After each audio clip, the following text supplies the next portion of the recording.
Welcome back to The Awakened Man. You're with me, Pete, and Yazine in Dubai. Today, we are talking about the lessons from building multiple 6, 7, 8, and in Yazine's case, 9-figure businesses. So we've actually got loads of questions that we've been asked by our clients, and we're going to just go through them and answer them. So number one, Yazine, how do you get out of the day-to-day and get into more of being on the business, not in the business? Where do I even start with this one? Honestly, I think the biggest bullshit, right, that entrepreneurs believe in is this one, right? And so where does it come from? Well, honestly, it's a myth, right? And it comes from The E-myth. It comes from the E-myth, right? And so Michael Gerber even talks about the fact that most people have misconstrued him. So what did he say? So people say, well, they've read the E-myth, and Michael Gerber says, go work on your business and not in your business. He didn't say that. He's actually said this. He said, what I've said to people is that you need to get to a place where from time to time, you can take time to work on your business so that you can work even better in the business. What we've done is we've said, well, you know what? I read the E-myth. Some guru who's reading capacities that of a chimpanzee read it and said to me, stop working in your business, work on the business. Michael Gerber said it, right? And Michael Gerber said no such bullshit. He said, you need to free yourself up or create the capacity so that from time to time I can work on the business so that I can work better in the business. And guys, honestly, I've been an entrepreneur for what? Nearly 30 years now. I have, right? And I've also had the opportunity to work along billionaires, right? And look at this. Look at Bezos, Elon Musk, right? Bill Gates. None of them stopped working in their business. But no, broke as Johnny, right, who's become an entrepreneur. After 3 months, he's like, you know what? The E-myth says I should stop working in my business, right? And yet the wealthiest people in the world, the most successful entrepreneurs, never stop working in their business. What they do is they allow themselves, right, more opportunities to work on the business so that they can work better in the business. And honestly, I think that most entrepreneurs need to stop with this bullshit. Yeah. If you don't want to work in your business, right, then maybe being an entrepreneur is right for you. Go become a mountain chakra coach where you can sit on top of a mountain and meditate and bring your spiritual clients or whatever along with you to meditate with you. Yeah. Right? I get that a lot. Lots of guys that I talk to, Pete, what I want to get to is I want to get to that passive income. I want like 10, 15 grand a month. That's just passive income. And I'm like, fucking dude, I don't know many people that have got that like passive income. Number one, it's like this whole passive thing. It takes fucking so much time, energy, effort, and work to get to that passive state. So say you want to do that in real estate. So you've got rental coming in. Well, do you know how many years and how much time and money is required to get to that position where it's then so-called passive? It's not passive because of all that money and effort that's gone into it in the first place. That's a massive thing that so many guys will focus on is I want that passive income stream, and then be like, well, isn't it like millionaires and all these super successful people? They've got the 7 streams of income coming in. They've got all these multiple streams of income. That's actually wrong. Yeah. Right. Clayton Christensen, right? He wrote a couple of books, right? They literally defined how most tech entrepreneurs run their businesses, and so he talked about this idea, right? His warning to Silicon Valley was, right? What is your core market? That is it, right? The wealthiest people in the world have a core market.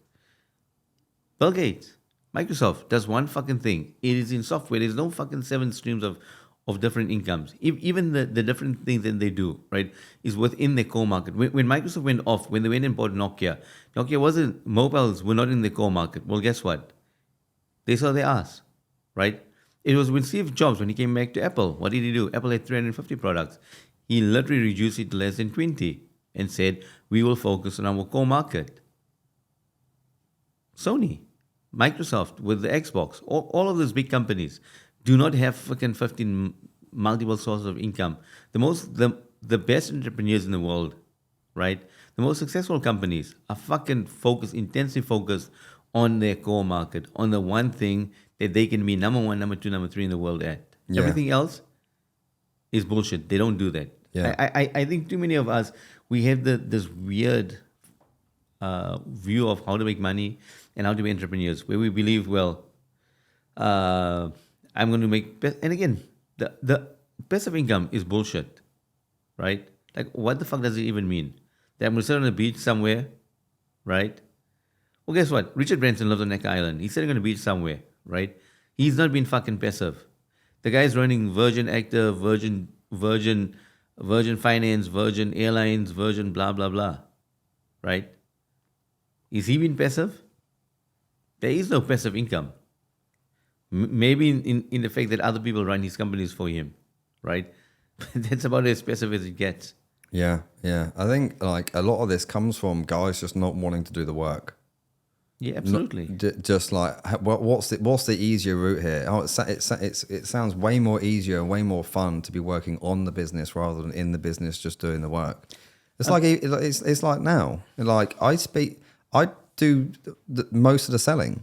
I'm on sales calls. I'm talking to guys, and we'll do 1 million soon, very very shortly. I'm still doing that, but it's what's required to grow the business. It doesn't. You don't just stop doing that because you get to a certain level. At some stage, yeah, maybe, but not immediately, not so quickly. Yeah. The other thing about passive income, right? Is that look at Warren Buffett, his partner Charlie Munger, Bill Gates, Ray Dalio, right? None of them have passive income. Do you know what they have? They have the L word. Do you know what's the L word? Leverage. They are all leveraged, right?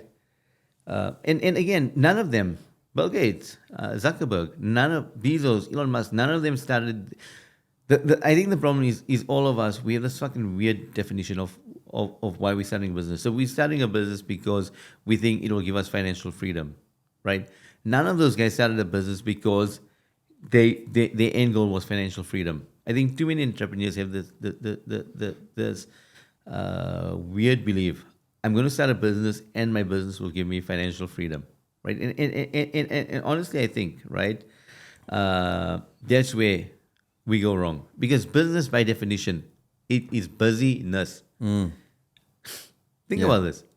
The two words that make up business, busy and ness, right? Business, by definition, requires you to be fucking active. You cannot be running a business if you're not active.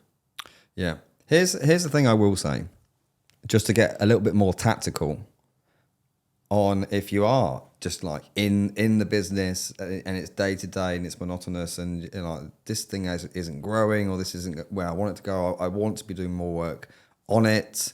I want to use more leverage. And like absolutely look at the first thing that I would be doing is doing a time audit. I would audit myself or audit a founder for 2 weeks. Exactly where are you spending your time? Every 15 minutes, it's quite a task, and get real granular with where you're spending your time, and then do an assessment at the end of the 2 weeks. It's like, okay, well, actually, I thought I was working 10 hours a day, but it's not. I'm working fucking 6 hours a day because I have 4 coffee breaks. I have two toilet breaks. I go for a walk, go to the gym. I'm on social media for fucking half the time.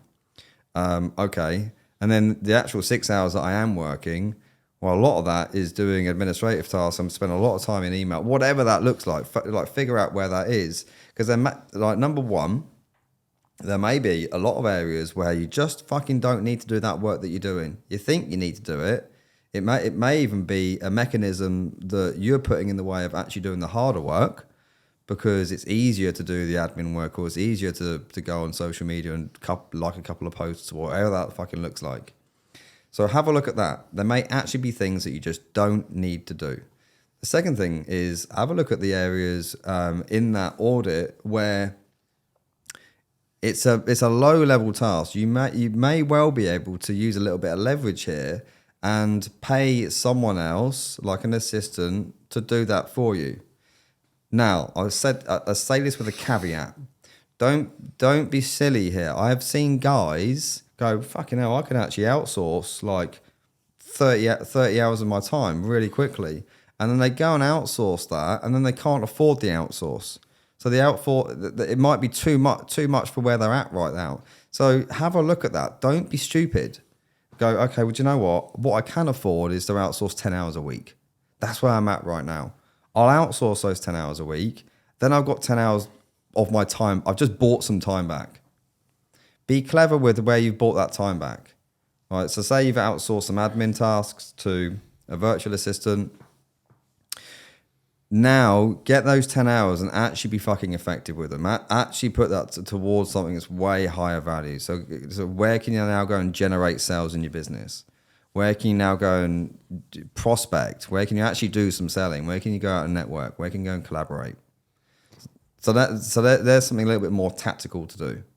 Yeah, I think let's go back to leverage income, right? So how do you leverage your income? And I think there's like a hierarchy of leverage income. So number one is leveraging your own money. Is your money making money for you, right? Then the second part is leveraging other people's money, right? Then after I've leveraged my own money to make money, and then I'm leveraging other people's money, then what I do? Well, then I leverage other people's brains, right? And you see this in Silicon Valley. What happens is people start a company, then they hire 100 people, right? Then they realize that they broke, and then only then do they want to leverage other people's money and their own money to pay for that, right? What needs to happen is I made money. Is my money now making me more money, right? Once I've done that, well then, okay, well, how can I leverage more money? Use other people's money. And only then, right, am I in a position, once I've making my own money is growing my money for me, and I have access to other people's money, then only then will I go out and leverage other people's brains, which is hiring talent, right? Hiring people to do the work for you, right?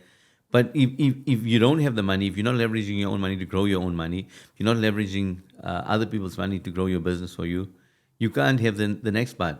You see that what we do is we want to start down the ladder, right? I'm fucking lazy. I don't want to do the work. I couldn't be bothered, right? Because you know what? I wasn't bothered in school to even pay attention to accounting and finance or whatever. So I'll just pass it off. Well, guess what? You haven't even gotten to the stage where you've leveraged your own money to be able to afford you to pay someone else. Like and so our buddy Phil Stutz, guys. For those of you who don't know, Phil has written the book, The Tools, and he's also the star of the best-selling, not best-selling, best-watched documentary on Netflix, called The Tools by Jonah Hill and Joaquin Phoenix. And so Phil talks about this. His clients, who are his clients? His clients are billionaires, they're A-list Hollywood celebrities, people who won Oscars, right? Everyone from Gwyneth Paltrow to Jay-Z to Bezos and in between, right? And he tells all of his clients, the number one source of neurosis is what? Is the delusional belief that one day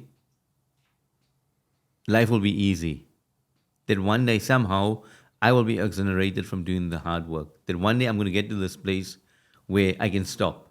And so what does Phil say? He says, if you have this delusional belief, well, guess what? None of us will ever be exonerated from doing the hard work.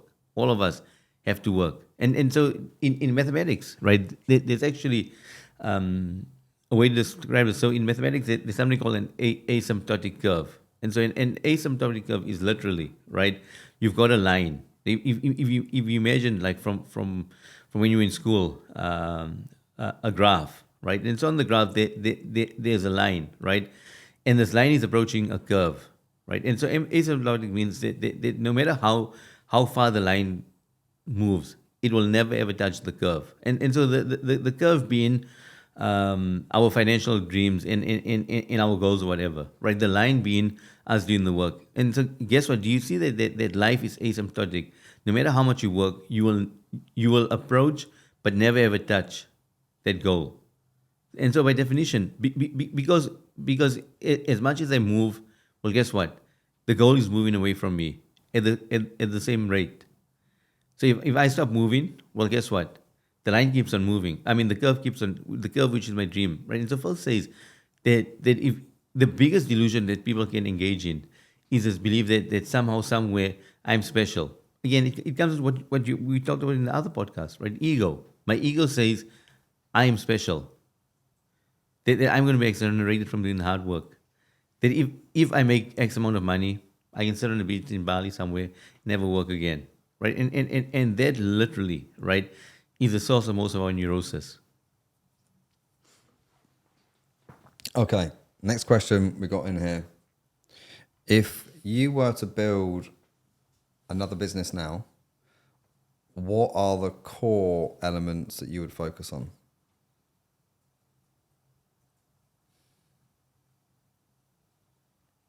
What are your core elements? Okay, I'll answer this first and then you can go next. Yeah. If I was to build another business now, what are the core elements that I would focus on? I would, number one, this is very logical. Well, I would absolutely put a plan in place. I would absolutely have a plan. So get a very clear, very simple, and executionable plan. So not a plan that's so fucking far-fetched that it's going to be incredibly hard to achieve it in a year's time. We want something that is realistic and you can actually execute on. Number two, I'd actually look at my own energy. I'd look at, like, if it's just me running the business, I'd look at where my energy is being spent and how I can increase my energy levels. So if my energy is shit, if my sleep is shit, like I'll be looking at where can I improve that real quickly, because I know that's a massive form of leverage. Like my output would absolutely increase then. I'd then look at simplicity. What's the simplest route to go to market, and what's the simplest thing that the market will actually want? So how can I simplify that? How can I not? I don't want 20 things I'm going to sell. I just want the one thing I'm going to sell to the one market, and use just one place where they can buy from me, and where they can buy it. Keep it really simple.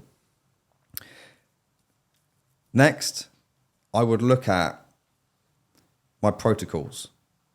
So what protocol am I going to put in place? What procedure am I going to put in place personally that I can execute every day? And I know that if I execute that every day over the long period, I'm going to see results. Like, how can I make it undeniable and unreasonable not for me to see results if I execute the same protocol day in, day out, day in, day out, day in, day out? How would I know that I am seeing results? It sounds logical, but it's not always logical. And this comes on to my next point, is I would track. I would have end of day reports, and I would track data. Data is your friend in business. If you've got data, you can make decisions based off the data. So every day, every week, there'd be reports, and that had to be fucking complex. Just like simple reports, maybe the amount of people that I've spoken to about the product, the amount of people that have had offers about the product, the amount of people that have said yes, the amount of people that have said no, if they said no, what the reasons they're saying no, and actually have like reporting and data around that. So you can look at that every week and then be able to make adjustments. Because you might think that you've got, maybe the marketing message is wrong. Maybe you think, fucking hell, that this business isn't flying the way it should be because we're not marketing in the right way. The market doesn't want it. But it might be that you've just not spoken to enough people. So your assumption may be completely wrong. Whereas if you've got data, you go, actually, I've already spoke to 6 people and 5 of them said they liked it. Well, actually, the marketing message is probably right. I just need to speak to more people. So that's where I'd be looking at. That's my fundamentals. I think for me, what would be the first thing? So Seth Godin, you know Seth Godin? Mm-hmm. Seth Godin wrote a book called Tribes, right? And literally he talks about how, and it's true, as a psychologist I know this, evolutionarily, psychologically sociologically, we as humans are programmed and have evolved to be in a tribe. And so Seth Godin says two things. Number one, who is rewarded? The person who is able to create a tribe, and the person that's able to lead it. And so here's why. So the Max Planck Institute did research, right?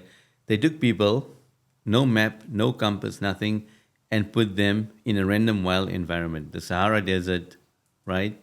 The Amazon forest, totally unknown places, right? And said to them, can you find yourself out, right? Guess what? These people, after walking for hours and hours and hours, do you know what is the result? They ended up in the same place where they started. Why is this? Because as humans, we are programmed, right? That if we do not have a map, right, our brain will literally bring us back to the place we started off. And so that says, what does this research tell us? Well, it tells us that two things. Everyone needs a map, right? And people will pay you if you are the guy who can Give them the map. provide the map. So that's number one, right? Starting a business, right? I'd make sure from the beginning that I was the world's greatest map maker. That everyone that needed a map needed to buy the map from me, right? And again, guess what? A map. If you remember back before the days of GPS, we all bought map books, right? If you bought a map book, I bought a map book, the next person bought a map book. Guess what? That map book never changed. It was the same for everyone, right? And so we believe, well, you know what? My program needs to be custom designed, and the same for you. We give you one program, someone else, right? But what does psychology say? The psychology of selling and marketing says, well, guess what? No, that's wrong, right? People just need a map. Yeah. And the map doesn't have to be different. The map can be the same for everyone. People will acclimatize it. The second thing is, right, that you are more likely to get lost when you are by yourself, right? It was more likely from the study for people in a group to have found their way out, right, than a single person. And so there's the second part. So Seth talks about this idea that want to build a great company, build a fucking community. People need a community today, right? And which is why we know this. I started the Wake and Man group 2017, right? By the time we were ready to launch the business, years later, guess what? We had a community of raving fans, right? People who had provided intense value for them. So when we had something to sell, right? Do you see that? So basically, what happens is most of us we've never built a community, right? We come on Facebook, and I make an offer. No one fucking knows who the fuck I am, right? I'm just one voice amongst a million, right? And then, well, no one responds, and then I'm like, oh well, this is bullshit, right? Then we go and start the passive income on crypto. Right? But if from the beginning I said, this is not about me, right? This is about my community. And we've talked about the Awakened Men, right? We want it to be a safe place for men together, right? And talk about all the shit that affects them, right? In a place that's free of judgment or whatever, right? And toxicity, right? Do you see that? We've built a community, right? And the men in our community now expect us to lead them, right? And they will pay us, right, to lead them, right? But it does come down to that most people are not willing to put in the hard work, right, to build that community. Again, it's not just, well, I'm most people think, well, and I've seen this again. Guys say, well, I want to become a men's coach. Okay, well, go start a Facebook group, right? Well, they post 2 days, maybe 2 weeks, 2 months, and then they stop. Well, you know why? Because I posted, right? And no one responded to me. That's the other thing. Is we literally today have been conditioned, right, to measure our self-worth and our business worth on the amount of, take us, right? Before you started paying me, like from the beginning, you paid me 25,000 a year, right? How many of my Facebook posts did you actually like? Probably not that many. Probably not even 5. No. How many did you read? Lots. Right? Do you see that? That if your criteria for being successful is likes in, well, guess what? Likes don't pay the business. What No. does pay the business, right? It's creating a community, right? For like-minded people for you, where you showing up every day, where you leading them, right? Where you showing them that you are capable of drawing the map. Because once people know, everyone needs a map. It is just evolutionary biology. You need a fucking map, right? Guess what? I know for myself personally, I hated geography, right? Especially those classes in school where they gave you a map and you had to figure out the contours and distances and whatever. Guess what? Most of us are not programmed to be able to good at drawing a map ourselves. We want someone else to draw the map and then tell us step by step how to follow instructions, and people will pay you for that. Yep. And one thing you alluded to there, this is another massive one on building a business, is customer experience. Yeah, absolutely. Is the customers. I think if more business owners started a business and then were just fucking so focused on their first 10 clients or their first 2 clients and just making it so freaking unreasonable for them not to stay with you and not to recommend someone else. It's like, oh my, this fucking product, this piece of software, this coaching course, whatever it is, it's so unbelievable. It's so incredible that they go, well, I've recommended you to 5 friends. Yeah, I think, like, look at our business, right? We've got guys that have been with us for 3 years. Yeah. And we we're started not 3 years cheap, ago. right? Well, no, and we're not. Yet, Yeah. And our lifetime value of those people, and it's because, I mean, people don't realize how much we actually talk about the customer experience and the wow experience, right? Most people don't. I think we spend more time talking about wow experience than most people in the companies talk about selling.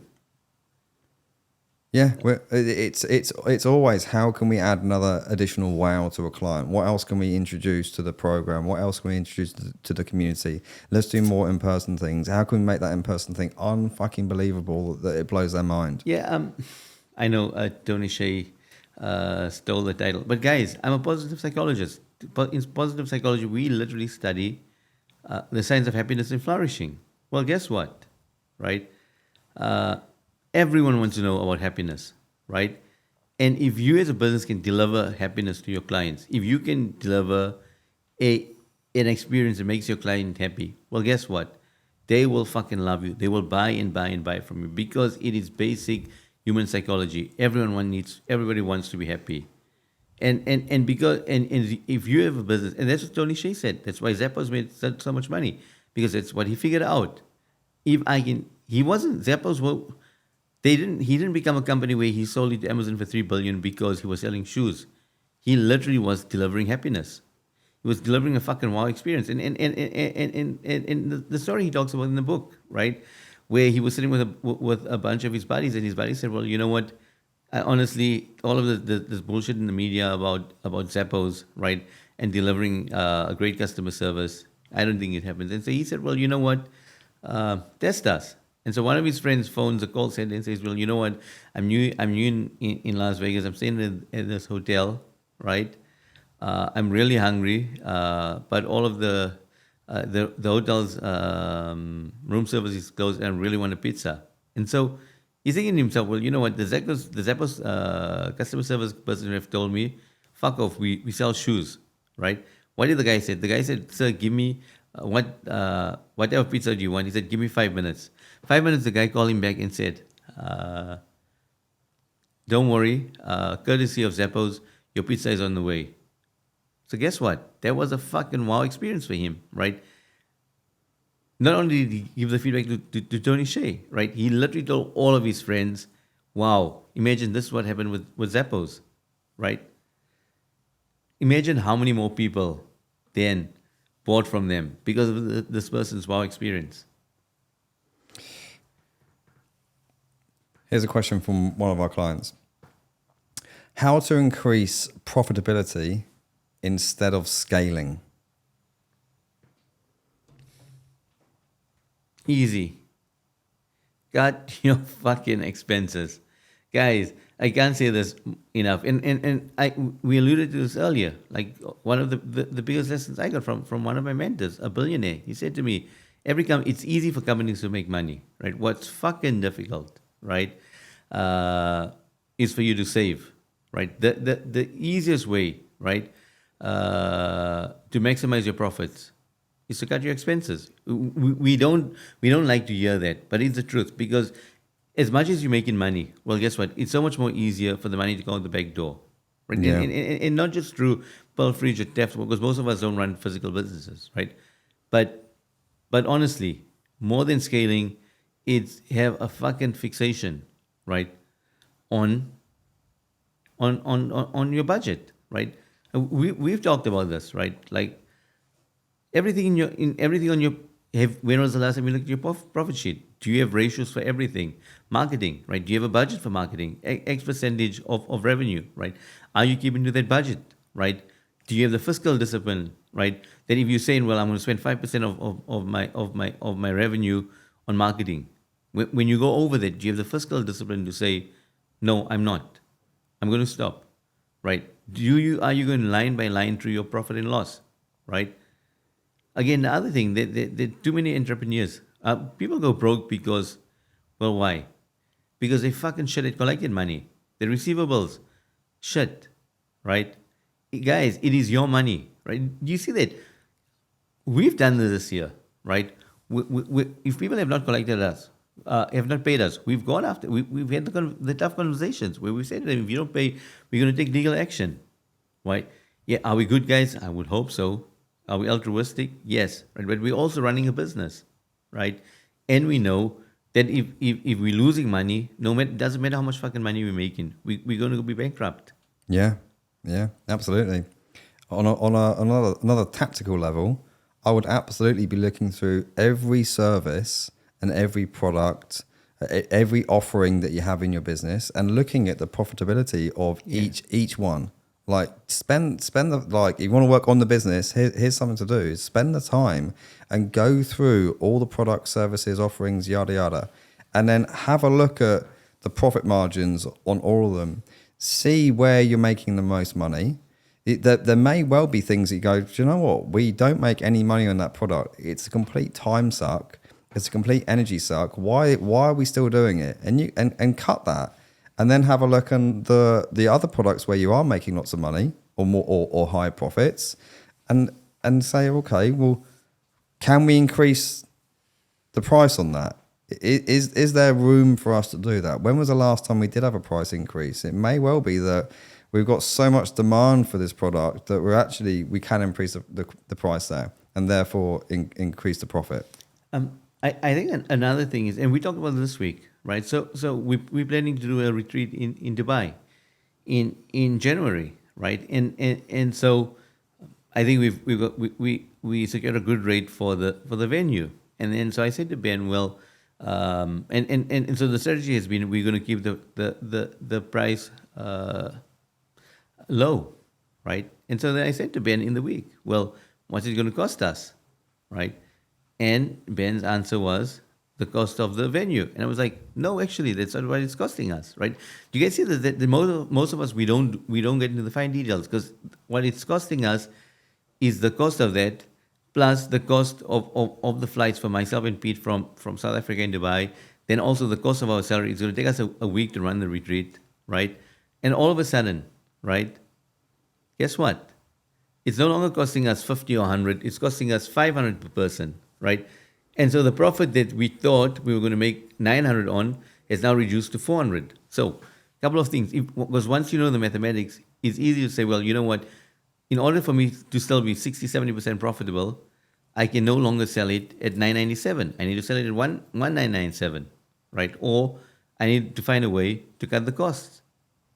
But guys, coming back to this, right? You have to be incredibly, right, fanatical about the mathematics of your model, because I think too many of us. The other thing is that too many of us think that we need to be the Walmart of business, right?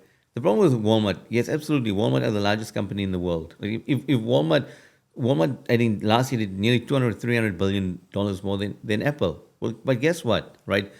Walmart's model is incredibly low prices and sell to billions of people, right? Most of us are not Walmart, right? What most of us don't make money, why? Because I want to keep my price at the Walmart price. So my coaching, right? Instead of charging someone 10,000 for my coaching, I'm charging 1,000, right? And I think the biggest part comes down to my own psychology. Do I have my psychology right enough that I'm okay with charging a price that generates more profit for me? Here's another way to make more money in your business that you may not have thought about. Think about where your time is being spent. So this is time-based profit enhancements. Meetings. It might be that you do hour meetings and you don't need to do hour-long meetings. You do an hour-long meeting and half of it spent just people massaging their own ego and having a conversation, and they don't need to have that conversation. Could just be a load of shit. Whereas you could just have a 5-minute meeting and you just talk about the problem and the solution in that 5-minute meeting rather than wasting an hour. And then you've saved an hour. And if you've got 5-6 people in that meeting, that's a lot of expense. And I see that happening a lot. Cut the meetings down. Do they need to be an hour? Can it be 30 minutes and you save half the time there? And then ultimately you're saving on profit because your time is being saved and it can be spent elsewhere. Yeah, I think the last thing is what Pete alluded to, right? Leveraging your time versus income. So I know as a psychologist, for example, right, there's huge efficacy, right, in the effectiveness of group work versus one-on-one, right? So most coaches, what do? Well, my target is 100,000, so I'm going to find 10 clients, right? Who are going to pay me 10,000, or 20 clients who are going to pay me 5,000. Well, guess what? Those 20 clients or 10 clients are costing you what? How many hours? The 10, 20 hours a week, right? On the other hand, if your business model was, well, I'm going to run a group, right? I'm going to fill my group with 10 people, paying me the same amount of money. Well, guess what? In 1 hour, I've now done 10 people. Instead of only doing one group a week, I can now do 5 groups, right? I've leveraged my time. I've literally increased my revenue by 5 times, right? And I've actually spent less time in my business than I would have if I was coaching one-on-one. One other way to make more money or make more profit in your business, look at the resources, aka team members. Which are the team members that don't make you money? Have you got accounting resources? Is there admin resources? Have you got too much of them? Is it that you could actually reduce those team members and replace them with profit-making team members, with guys and girls that are actually going to bring money into the company? Is it that you've actually got 2 accounting people, one of them's a superstar, can probably do the job of both of them. You can fire one and increase the salary of the other. Save yourself 30 grand a year and then spend that 30 grand on getting a salesperson in. You make more money. Yeah. Just in ending, I think, guys, coming back to this, right? Unless you're doing more than $1 million, your revenue your number one metric shouldn't be profitability or whatever. It should be revenue per employee. Should be your only metric. Has the person that I hired been able to contribute to my revenue? Revenue per employee. What is it costing me? How much money is each person generating? If the person is not generating money, well, guess what?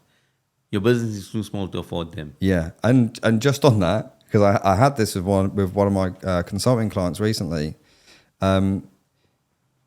He's a moneymaker in the business. In fact, yesterday he just messaged me saying, I've just done $1 million deal.